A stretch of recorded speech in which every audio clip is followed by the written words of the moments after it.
Merci d'être avec nous ce matin sur Radio J. Comme chaque dimanche matin, nous retrouvons avec plaisir Vladimir Fedorovski, écrivain russo-ukrainien le plus édité en France pour l'histoire de l'URSS et de la Russie au XXe siècle. Bonjour Vladimir Fedorovski. Oui, mais pour l'histoire de l'URSS, mais pour l'histoire aussi du monde.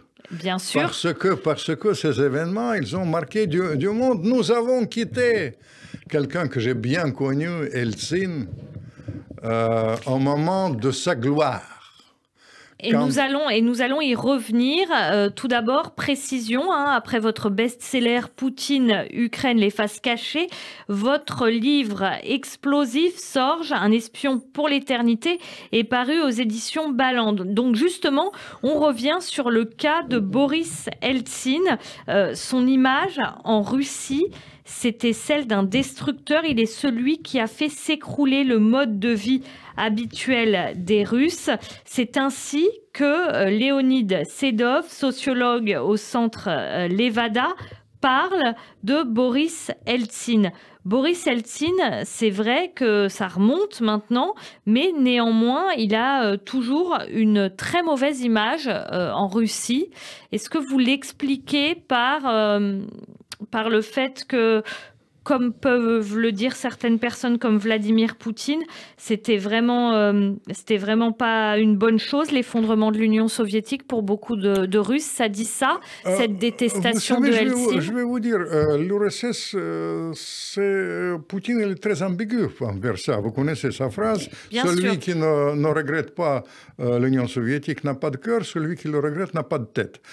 Cela dit, Eltsine, moi je l'ai bien connu, j'ai travaillé avec lui en opposition. Je vous ai raconté pendant cette année, quand j'étais cofondateur d'un des premiers partis démocratiques, là-bas, et je l'ai bien connu. Je pense que Eltsine, il appartient à une race que vous connaissez très bien, parfois en Occident, en France.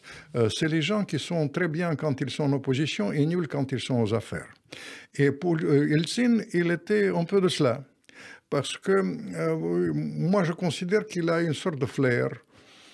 Sa popularité est liée, il comprenait le peuple. Vous savez, je vais vous dire, sa popularité, énorme popularité de 91, est liée avec le fait qu'il a incarné la lutte contre le putsch, mais il était lié avec une erreur d'ailleurs de la femme de Gorbatchev. La popularité s'est faite involontairement par la femme de Gorbatchev. Tout le monde connaissait comme elle, il connaissait le défaut de Boris Yeltsin, sa faille, il picolait. Et quand il était lieutenant de Gorbatchev, il a passé à une sorte d'opposition. Raïssa a eu une idée lumineuse, la femme de Gorbatchev, de le filmer complètement givré avec les sénateurs américains. Et ils ont présenté ça aux meilleures heures de l'écoute à la télévision russe. Et Raïssa, il pensait que l'affaire est dans sa poche, tandis que ça fait tout le contraire. Parce que les Russes, quand ils ont vu Eltsine givré, il a dit qu'il est comme nous, il est un simple Russe, il a des à côté, c'est quelqu'un de bien. Et c'est un cas unique, il est devenu énormément populaire. Mais il n'était pas fait pour diriger le pays. C'était un cas presque médical. Il était suicidaire, dépressif, mais surtout, il était un vrai alcoolique, soyons très clairs. Et je vous ai dit que le jour de la fin de putsch, de la fin de l'URSS, nous avons bu ensemble 2 bouteilles, chacun de vodka, je me souviens de ça. Mais bref, pour revenir à ça, encore une fois, c'est cette journée fatidique de la fin du communisme, quand il y avait une sorte d'orage, énorme orage qui s'est battu à Moscou, comme dans le livre que je vous recommande de Bulgakov, Maître et Marguerite, orage presque magique qui s'est battu à Moscou. Et quand on a bu nos bouteilles de vodka, j'ai demandé à Eltsine, qu'est-ce que vous allez faire? Et c'est la réponse qui va vous donner la clé du désastre d'Eltsine. Et c'est ça qui a déterminé ma carrière littéraire d'ailleurs. Il m'a répondu, je vais les nommer milliardaires. C'est-à-dire, pour garder le pouvoir, il a fait l'alliance à la fois avec la mafia, la pègre, mais surtout avec l'ancienne nomenclature, pour donner pour les prix dérisoires les meilleurs fleurons de l'industrie russe. Il y avait une privatisation bidon qui s'est passée complètement là-bas, et ça a créé une situation que vous ne pouvez pas imaginer pourquoi les Russes ils détestent tellement Eltsine. C'est très simple. Vous comprenez, il a créé une situation avec ça, quand il y avait 2% de la population qui contrôlait plus de 60% de l'économie. Et c'est les gens qui n'ont pas été extraordinaires dans les affaires. C'est les gens qu'il a utilisé. Quand il m'a dit « je vais les nommer milliardaires », il les a nommés milliardaires. Hier, mauvais côté du communisme allié au mauvais côté du capitalisme, c'est un peu ça. Les deux, c'est un peu ça, mais c'est encore pire. Parce que c'est pas vraiment, c'est le pillage. C'est un truc. Il y a beaucoup de manipulations. Il y a vraiment le triomphe du monde imaginaire là-bas, mais je dois vous dire que ce qui s'est passé après la chute du communisme, c'est vraiment inimaginable.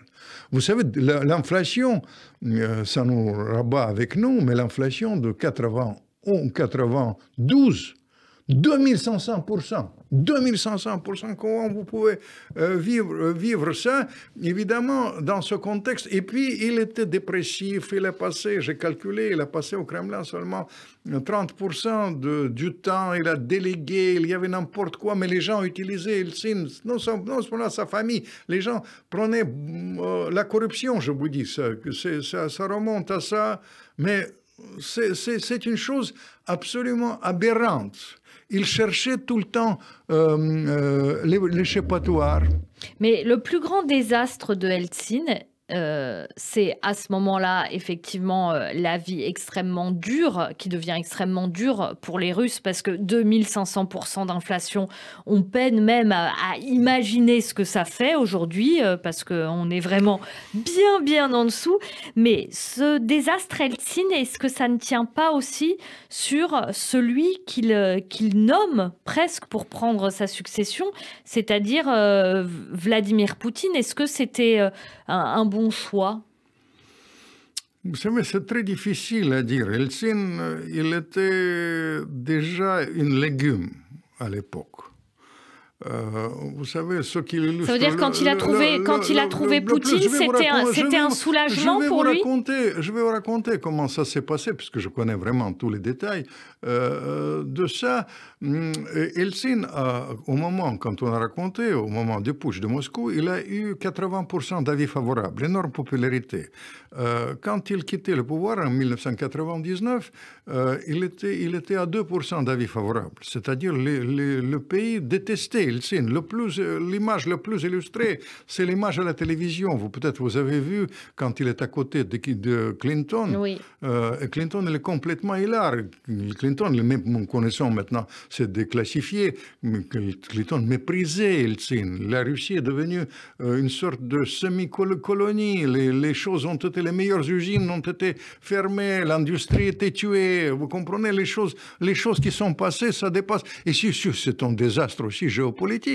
Vous comprenez, ça c'est, soyons très clairs, parce que le pays, quand Obama il parle de haute volta avec les armes atomiques, il y avait plein de mépris avec ça. Et c'était en 99, le pays est arrivé, pas seulement Eltsine, l'élite, pas seulement le KGB, tout ce que vous voulez, etc., mais le pays est arrivé à la conclusion très grave. C'est une conclusion qui disait qu'au moment de la chute du communisme, c'était tout d'abord, on considérait toute l'équipe de Gorbatchev comme l'agent de l'Occident, qui était mandaté pour la CIA pour tuer l'URSS. Ça ne correspondait à rien, mais c'est la perception de ça. Mais il y a une phrase de quelqu'un qui a vécu en France, un grand dissident, qui s'appelait Zinoviev. Il a dit l'Occident, et à l'époque, il visait le communisme, mais il est tiré sur la Russie. C'est-à-dire, c'était un désastre national. Qui a rattrapé. C'est ça qui est ça. Mais après, je vais vous raconter la prochaine fois le choix. Oui, le choix de Vladimir Poutine et comment ça s'est fait. Merci beaucoup Vladimir Fedorovski, donc écrivain russo-ukrainien. Votre nouvel ouvrage Sorge, un espion pour l'éternité, qui est paru aux éditions Ballant. À la semaine prochaine.